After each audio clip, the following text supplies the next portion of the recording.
They said, no, we'll attack you and try to kill you and take it all. They failed. Then they attacked again in 56 and 67 and 73, and they are still attacking. They could have peace so easily. Just stop attacking. Do you really think after all this time, this from the river to the sea, really? You're going to get rid of Israel? They're going to just disappear? Bill Maher, folks, one of the last remaining liberal, left-leaning comedians who supports Israel loud and clear. Watch how he schools his guest on the podcast, the woke libertarian director, Oliver Stone. Take a look. Right. Israel's the only place where they had the deal on the table in 1947. Let's split up the country. The Jews were like, okay, we'll do that. We'll take half. Israel was very small the way it was originally drawn up. They said, no, we'll attack you and try to kill you and take it all. They failed. Then they attacked again in 56 and 67 and 73, and they are still attacking. They could have peace so easily. Just stop attacking. Do you really think after all this time, this from the river to the sea, really? You're going to get rid of Israel? They're going to just disappear? What a deluded way to look at the world, even if you believed in it. Like, Israel is not going anywhere. Let's deal with that reality. There's no river to the sea. You're not going to get from the river to the sea. This is the fundamental problem. They don't ever make a deal. What does that mean, river to the sea? That's what they chant all the time. It's a way to say Israel is no more, from the river, the Jordan River to the Mediterranean Sea. In other words, we will have all that land, which you never had because, well, Well, it goes back to the Indian problem. What do you think about our taking Indian land? Right. Well, the Jews are the Indians of that land. They were there 1,500 years before Muhammad was born. That's the way the Palestinians feel. This is factual. Jerusalem was the capital, King David's capital, in 1000 BC.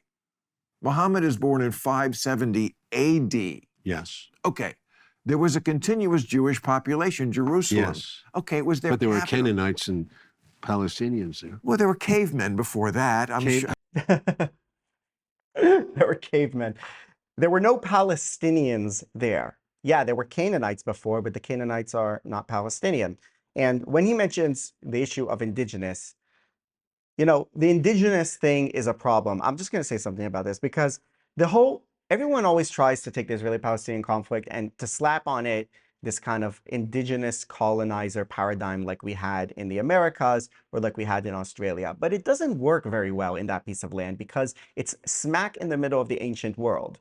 In the last 3,000 years, so many groups have passed through. You know, they mentioned the Canaanites, you had the ancient Israelites, the Jews, the Persians, the Babylonians, the Greeks, the Romans, the Byzantines, the Ottomans, the British, ancient Egyptians. All of them were passing through that piece of land that was in the crossroads of the world. And if you look at historical accounts like those of Josephus, for example, when they're talking about the populations of a place like Gaza, for instance, then they talk about the different groups that were there. Oh, you had Greeks, you had Romans, you had Jews, you had Assyrians, you had Canaanites, you have all these groups that are constantly mentioned. There's never like one indigenous group. You have these people from all around the area, all inhabiting the land. No mention of the Palestinians, incidentally. That Oliver Stone said there were Palestinians there. They're never mentioned among all the groups that were there. The Jews are. And the Jews, of course, speak a language, Hebrew, and practice a religion, Judaism, that is indigenous to that land. That's where it comes from. So yeah, if you talk about a place that's such a crossroads where so many people are coming through, it's hard necessarily to say, oh, this person is indigenous. He's indigenous, he's not. But you can at least identify characteristics that are indigenous, like language, like religion, right? And that's what where he schooled him there, where he said, you know, the Jews are the Native Americans. They're the ones who have the characteristics that are local to that place. And Oliver Stone, he was like in shock. What are you talking about? Then he starts talking about ancient Palestinians. I'm sure, weren't there cavemen everywhere before they were humans? I think you're a little discriminating there. What about the cavemen? What about the Crusaders in 1099? 1099. Yeah, it's a big deal. Why not just charge $11? What? No. Yes, I know the taking of Jerusalem. Yeah, it was slaughtered, everything. Right. That was the Second Crusade? First. First Crusade. Right. Pope Innocent, is that who I proclaimed forgot that? the name, I but think it was, because I always Pope thought Innocent, that's a great name. it's such a great name for that. Yes. But Oh, since then, every crusade failed, and this is another crusade.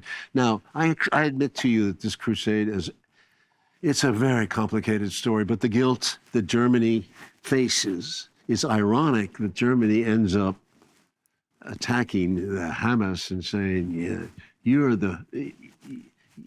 you're driving out, they're taking, Netanyahu saying, look, 2.5 million people better get out of town now and fast. And it's never been done. The Germans wouldn't have done that in their worst day, in their worst nightmare. No, this is why Netanyahu is fucking too much. He's crazy that way. And I spent a lot of time with, what's his name, Shimon Peres. So I know the other side of the Israeli peace party. Right. Although a lot of people distrusted Shimon too. No, the I actually interviewed Palestinians Hamas too. could have had their own country a number of times. Most recently, 2000, the Oslo Accords, 97% of the West Bank. Was the deal perfect? No, no deal ever is. But if they had taken that deal and then shown the Israelis that, okay, we can live side by side without importing fucking rockets from Iran and shooting them at you, and we can police our own militants, then maybe we can grow into more like normal neighbors. But Israel is going to have to keep a little eye on you because you do nothing but try to attack them and make them cease to exist. Is that not reasonable? Yeah, in 2008, Hamas won the election in that West Bank. Well, they won their first election, and then there was no more elections. Yeah, because the Israelis didn't want it. They pulled out. Hamas was the legitimate political faction in that area. And the Israelis would not accept that. They made Hamas into a terrorist organization. Well, that's the thing. Every single point you mention is a counterpoint. But when people say, like, well, it's just the Islamic world, you're a horrible Islamophobe, Bill, and, you're... No, I'm just talking about what the reality is. The reality is that very often when you give people, Muslim populations in lots of different countries, this has happened, the choice, they will elect. In Egypt, it was the Muslim Brotherhood. Yeah. Gaza, it was... And they were thrown out by a dictator. By a dictator, yeah. Right. Gaza, it was, Hamas. Algeria, it happened. I remember there was, have the people have a say. And then the army has to go, you know what, the people kind of fucked up. And we don't want this very Islamic, faith-based government. And they take over and... Yeah, that's the problem, isn't it? That's the problem with the two-state solution. Well, because the truth is that it will never work. That two-state solution is bullshit. But I'm also saying governments are a reflection of the people, here as well as there. The U.S. government, too, has been backing Israel too much and giving it way too much credibility and saying we're supporting you no matter what. And we're making so many enemies throughout the world. Biden is flying in there like some Superman, and he's going to find out the truth. So you'll never vote for Biden again? Never. Never? Never. No matter who runs again. Well, he'll be dead by the time I vote again. Well, but we wish him well, Oliver. We wish him well. But so even Trump, you'd vote? I think Biden has got some psychopathic problem with Russia. I really do. Hey, thanks for watching the clip. Hit the subscribe button now so you never miss out on our Club Random content that's posted daily. Didn't cut the clip in time. But yeah, Oliver Stone, he also interviewed Putin, so he likes this kind of contrarian view. We support Israel too much. The U.S. actually puts a lot of brakes on Israel. Biden prevented Israel from attacking Hamas in Rafah. The U.S. is constantly criticizing Israel and stopping elements of the settlement movement. There's a lot of things. I know from the U.S. it seems like Israel tells the U.S. what to do. But if you watch the news here, it's kind of the U.S. telling Israel what to do. But more importantly, Bill Maher there, he was just mentioning there were so many times where the Palestinians had compromise on the table and they rejected it and resorted to violence. 47 partition plan, rejected partition, resorted to violence. And then the Arab armies all invaded Israel. 2001, which was the negotiation between Israeli Prime Minister Ehud Barak, who ran on the idea of a two-state solution with the Palestinians, offered them almost the entire West Bank and Gaza, East Jerusalem as a capital, control over Al-Aqsa, and Yasser Arafat walked away and launched the Second Intifada, as it's called, which is really a campaign of terror. And the Saudi mediator, Prince Bandar, told Arafat that if you walk away from this deal, you are condemning your people to generations of suffering, which is exactly what happened, because that moment shattered the Israeli left. That was the moment where people in Israel understood that no matter what you offer the Palestinians, they're probably going to say no.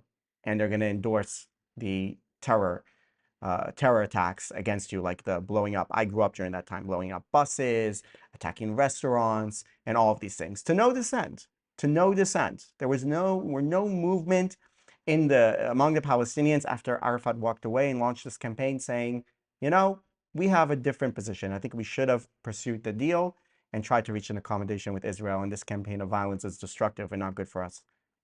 No such voice existed back in the day, just like now there is no serious voice offering a different way from the way of Hamas. And Bill Maher just really schooled Oliver Stone over there. I don't particularly like his movies either. Which one did he do? Alexander? Did he direct JFK? Yeah, that one was all right. But when it comes to politics, he's a complete idiot. All right, guys, that's it. See you next time. Bye-bye.